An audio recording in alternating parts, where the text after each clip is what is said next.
Okay, guys, the election, it is what it is. We got Trump for another 4 years. Lord Jesus Christ. Oh my God.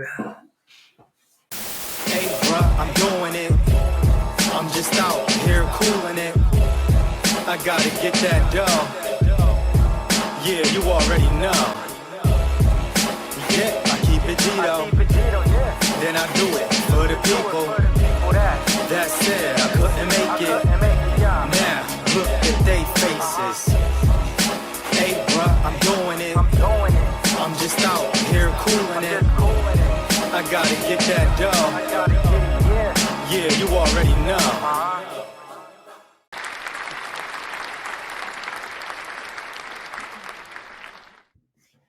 What up, guys? What's good? It's your boy, Chris on the gram. Yo, appreciate you guys being here, coming back to the channel. First and foremost, shout out to all my subscribers. I see you guys. Yo, we had like 4,300 and some change subscribers. I appreciate you being here. So yeah, follow me on my social medias. I'm on Chris on the gram at Instagram at Chris on the gram TV on X and on TikTok at the real KOTG TV. Okay, bro. As you can see in the title, we just want to sit here and I'm gonna give you my thoughts and opinions or whatever about this election. Overwhelmingly, it is what it is. It looked like America has spoken, and that's how the game is played. You know what I'm saying? You run for office, either you get it or you don't. There's winners and losers to this thing called politics. Now, I can definitely say that the outcome wasn't the outcome that I was expecting. Clearly, you can see who I was voting for. And particularly, I was voting for a lot of the things she said. Well, first of all, before I start, I am a registered Democrat, but I would like to consider myself deep down as an independent because no matter what party is running for what, I tend to choose with whoever's policies and um, character I pretty much can see myself, can relate to in that sense. Now, moving forward, yeah, I did agree with what Kamala was bringing to the table as far as the 6K child tax credit, the 25K for new homeowners, and 50K deduction startup for businesses. So yeah, that was some things I was like, cool, and I liked her resume. And she's the vice president clearly now, and just prosecutor, all that stuff. How she got to get there, yeah, I know the spill. So it was pretty impressive to me. Trump really didn't give me a plan for what he wanted to do as far as getting people affordable housing, people that's paying rent, or how are you going to actually reduce the price of groceries and everyday things. We just got a lot of tariff talk, and I'm just going to do it, period. So I don't know. I guess that was the factor for a lot of people because they felt like he can just do it without really backing up any policy or particular plans on how it was going to happen and where the money was coming from. Exactly. So, okay, and really the character of the candidate plays a lot to me personally. Particularly, he just doesn't speak really that well. I know I'm not the best speaker, but he doesn't convey to me the energy of coming together and moving forward and things of that nature. So with that being said, a lot of the rhetoric from the campaign I just didn't agree with. The Haitian talk, the cats and the dogs, him having concepts of plans, and it was just all over the place. Every day was like a new controversy, and it was really draining. That reminded me of how the presidency was when he was first in office, and not to mention how he debacled the pandemic situation, and just like a lot of things that were just weird. It's the one thing of, like I said, if Kamala was running as a Republican with the same ideas she was proposing, I would have voted for her over Joe Biden. He wasn't my favorite pick, but I was seeing that some things were actually getting done. The data was saying that we were pretty much doing good. Interest rates were about to go down, which I'm happy about that, and we were in the right direction, especially compared to any other nation on the planet. So I was like, okay, I can see where we're doing good, but I'm still not feeling it like in my pockets too. Of course, Biden dropped out and he was very unpopular. Um, regarding, I mean, unpopular in by saying the economy, how people felt, and the price of goods and everything, our groceries and all that stuff. So I get it. Like, trust me, I'm a homeowner, but I'm not like rich or anything like that, as they say. And these tax credits that Trump is proposing isn't going to necessarily affect me because I'm not in that tax bracket there. With that being said, so I really gravitated and related more to what Kamala was bringing to the office. So here we are. Trump has won the election and looks like he pretty much won by a landslide. There was a lot of counties that were flipping for him, or his margins were a lot larger than they were when he first ran in 2016. A lot of the Democratic governors still got their seats or flip seats or whatever the case may be. And I guess that was pretty good in the long run. Like, I'm an optimistic person, so I'm always looking on the bright side of things. Um, it's just weird because when it comes to Trump, it's like we've seen what he was before. And I also believe in fool me once, or you know how that saying goes, fool me once, but you won't fool me twice, or whatever, how I go. That's why I was just like, oh God, what are we going to get into within the next 4 years? Because you never know with Trump. Like, you pretty much, like, we were waking up like, what this nigga tweet today? You know what I'm saying? Are we going to get blown up today by some country because he said something, or fucking, thinking off impulse? And then I feel like with Trump, like I said, this election was more than just policy, clearly, because who knows what Trump's policy on a lot of stuff is and how he was going to do it. And people that interviewed him let him get away with not answering questions or whatever. So it's like, is what's really going to happen? Is like, what is really his plans? And hopefully, it's not just retribution and getting back people, because I know Gemini's can be very revengeance. Like, no matter what, they're going to still try to get at you if you did them wrong. And I just know I'm a Gemini. On top of that, like, Trump is their guy no matter what. Like, this man can walk up to you, slap your mama, and you'll tell him she deserved it. You know what I'm saying? That's how much people love Trump. He can, like, do no wrong. And that's the thing. It's like there's no accountability for his actions. And now that the Supreme Court has granted him immunity, it's like he can do whatever. And I'm sorry, but I don't know how that doesn't scare the hell out of y'all people out there that voted for him, because the price of eggs are higher than normal.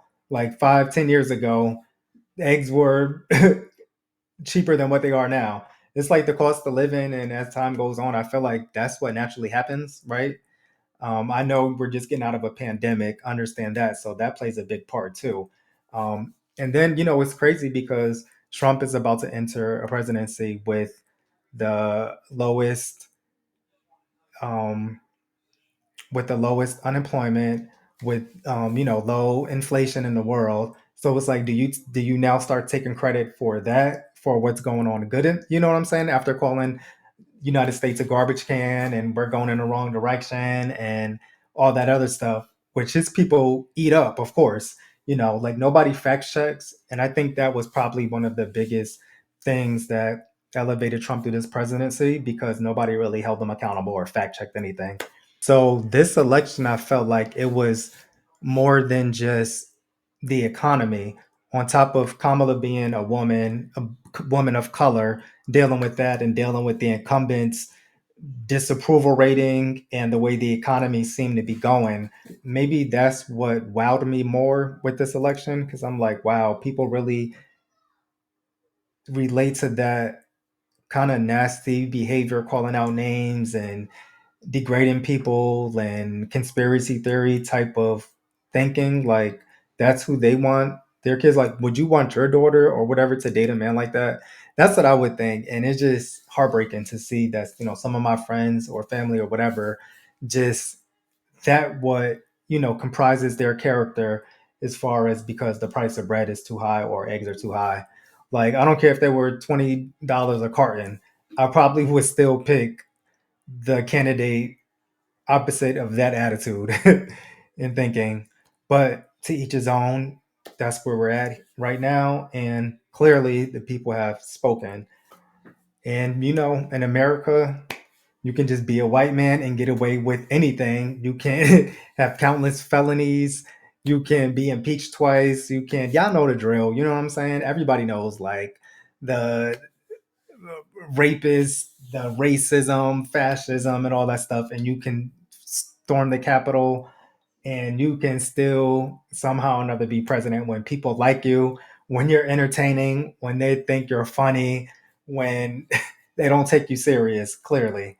Um, to me, it's sad, but it is what it is. I really thought that Kamala would have made a terrific president. It would have been great to see that in my lifetime. But who knows? If there is an election, hopefully, this isn't our last election because he said we don't need to vote no more after this. And I just take people, as they word for what they say.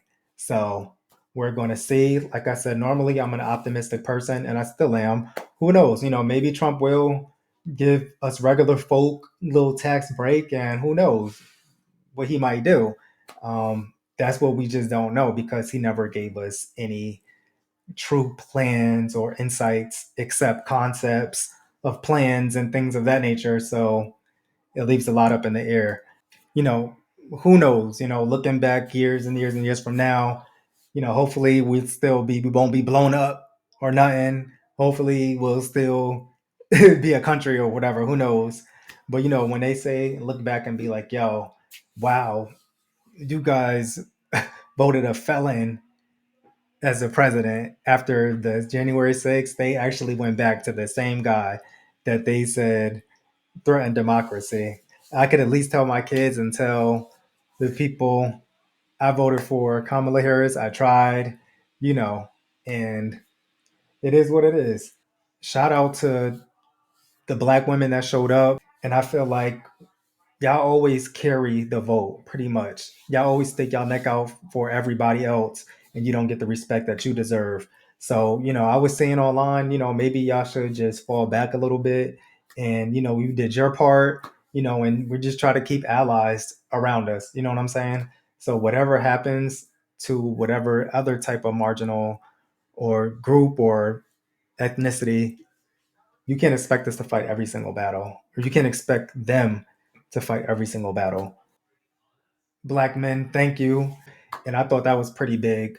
I hate to say this because my Latino homies, I see you, but sometimes I'm looking a little sideways like, bruh, we on the same team. You know what I'm saying? White women. I mean, I get it. I guess you guys where I don't know. It's something about Trump that y'all like.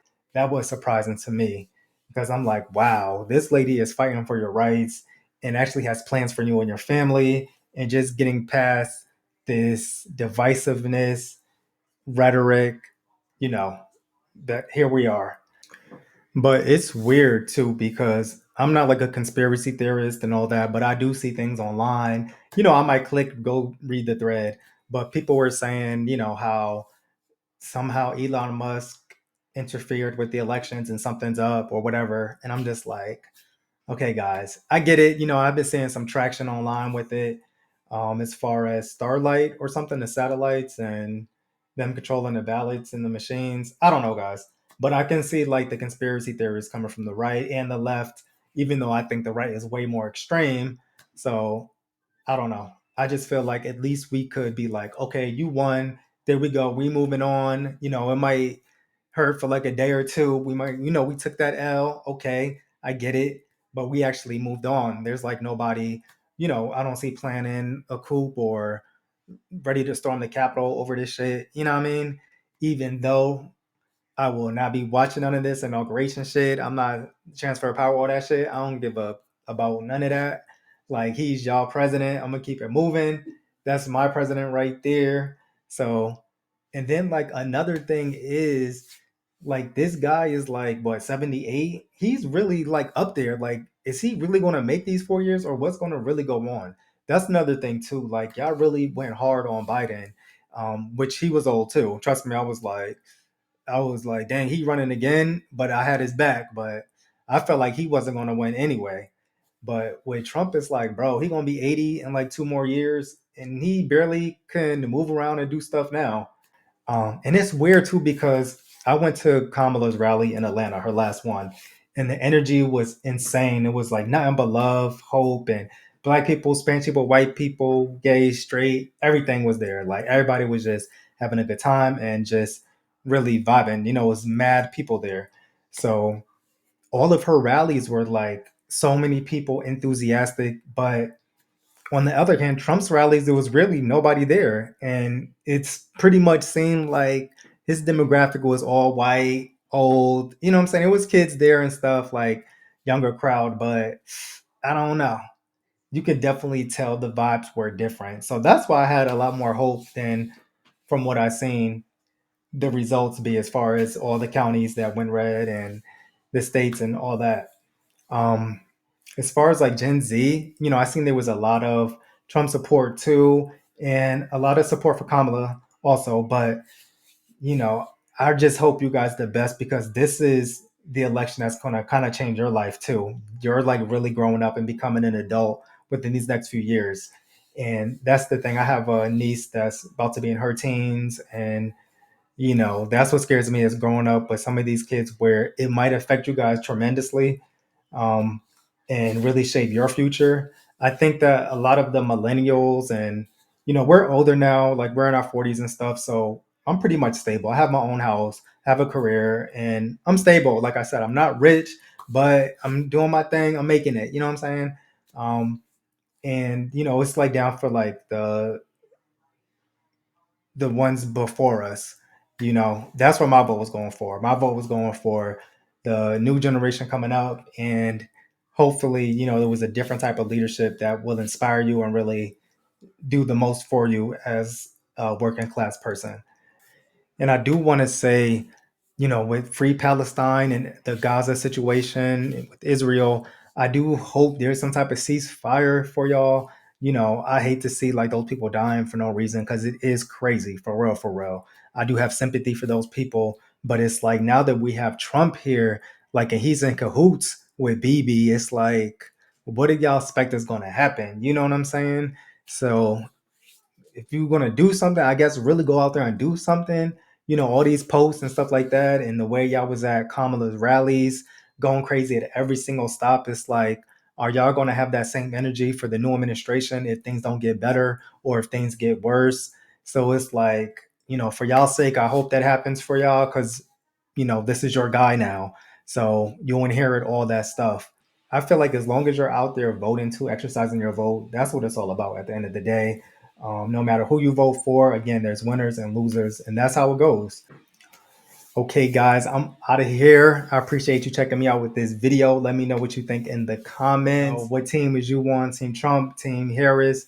Like the video, share, subscribe. Yo, I'll be back with another video. You already know. It's your boy Chris on the gram. All right, peace.